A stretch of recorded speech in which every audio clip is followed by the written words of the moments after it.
రాయలసీమలోనే మొట్టమొదటిగా ప్రపంచ స్థాయి రోబోటిక్ కీళ్ల మార్పిడి శస్త్రచికిత్సలు. ప్రైవేట్ హెల్త్ ఇన్సూరెన్స్ పాలసీ కలిగిన వారికి క్యాష్ లెస్ సౌకర్యం. Vidyasagar hospitals, Rajiv road, Marutinagar, Sonu vision దగ్గర, కడప.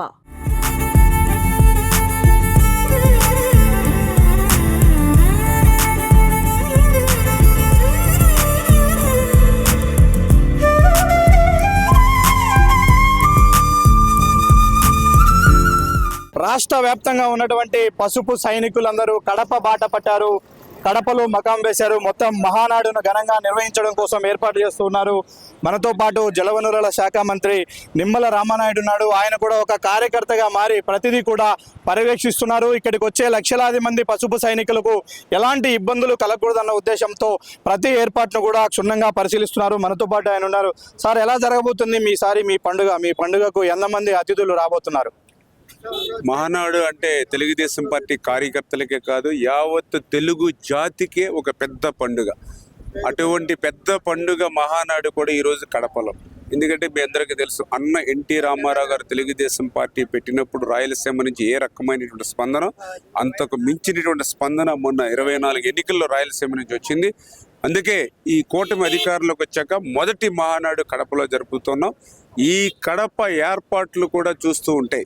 గతంలో జరిగినటువంటి మహానాడుల కంటే కూడా ఎంతో ఘనంగా రాయలసీమలో ఉన్నటువంటి ప్రతి పార్టీ నాయకుడు, మన తెలుగుదేశం పార్టీ నాయకుడు ప్రతి ఒక్కరూ కూడా ఇందులో ఇన్వాల్వ్ అవుతున్నారు. భుజస్కంధాల మీద చేసుకుని ఒక కుటుంబ కార్యక్రమంగా. ఎందుకంటే మీరు చూస్తున్నారు, చాలా షార్ట్ టైం.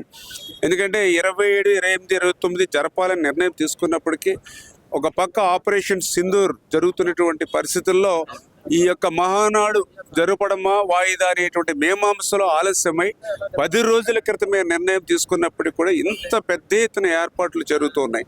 అందులోనూ వాతావరణ పరిస్థితులు కూడా మరి వర్షం పడేటువంటి సూచనలు ఉన్నటువంటి స్థితిలో, నిన్న పడినటువంటి వర్షం కూడా చాలా ఇబ్బంది పెట్టినటువంటి స్థితిలో కూడా వచ్చినటువంటి ప్రతి ఒక్కరికి కూడా ఏ ఇబ్బంది లేకుండా, ఎందుకంటే ఇవాళ తెలుగుదేశం పార్టీకి ప్రాణం కార్యకర్త అంటే, అటువంటి కార్యకర్తకి చిన్న ఇబ్బంది కూడా తలకూడదు అని ఏదైతే బాబు గారు చెప్పారో దానికి అనుగుణంగానే అన్నీ కూడా వాటర్ ప్రూఫ్ షెడ్స్. ఇప్పుడు మీరు చూసారు, సభా ప్రాంగణం అంతా కూడా వాటర్ ప్రూఫ్ షెడ్స్ తోటి. ఆ వాటర్ ప్రూఫ్ షెడ్స్ నుంచి కింద కూడా అంతా కూడా మరి వాటర్ కూడా నిలబడకుండా అంతా కూడా సెంటరింగ్, చుట్టూ ట్రెంచెస్ కూడా వేసి ఆ వాటర్ కూడా కిందకి వాగులోకి వెళ్ళిపోయేటువంటి విధంగా. అదేవిధంగా ఏదైతే ఇప్పుడే మీరు చూస్తూ ఉన్నారు, ఫుడ్ కౌంటర్స్ కానీ ఇట్లా ప్రతిదీ కూడా యుద్ధ ప్రాతిపదికన డే అండ్ నైట్ ఏర్పాట్లు చేస్తూ గతంలో జరిగినటువంటి మహానాడు కంటే కూడా ఈ కడప మహానాడు అత్యంత ఘనంగా జరగబోతుంది. సార్, 3 రోజుల పాటు జరుగుతుంది. ఒకసారి షెడ్యూల్ గురించి చాలా మందికి అసలు 3 రోజులు ఏం ప్రోగ్రామ్స్ ఉంటాయి అనే దాని మీద ఆసక్తి ఉంది. ఎలా ఉంటాయి సార్ రేపు మార్నింగ్ నుంచి కూడా? ఏదైతే మీ అందరికీ తెలుసు, 3 రోజులు జరిగేటువంటి ఈ మహానాడు మరి పర్టికులర్గా మొదటి రోజు కార్యకర్తలు ఏదైతే పార్టీ సంస్థాగతంగా నారా లోకేష్ బాబు గారు కూడా గతంలో కంటే భిన్నంగా కూడా తీసుకెళ్లాలనే ఆలోచనలో భాగంగా యువతని ఏ రకంగా రేపు ఉద్యోగ అవకాశాలు కల్పించే విషయం, ఉపాధి కల్పించే విషయంలో కానీ, మహిళలను ఎన్ఫోర్స్మెంట్ వాళ్ళకి శక్తినిచ్చేటువంటి విషయంలో కానీ ఏ రకంగా అంటే ఒక డిఫరెంట్గా సంస్థాగతంగా అంటే, ఎందుకంటే గతంలో కంటే కూడా భిన్నంగా ఈరోజు మీరు చూశారు.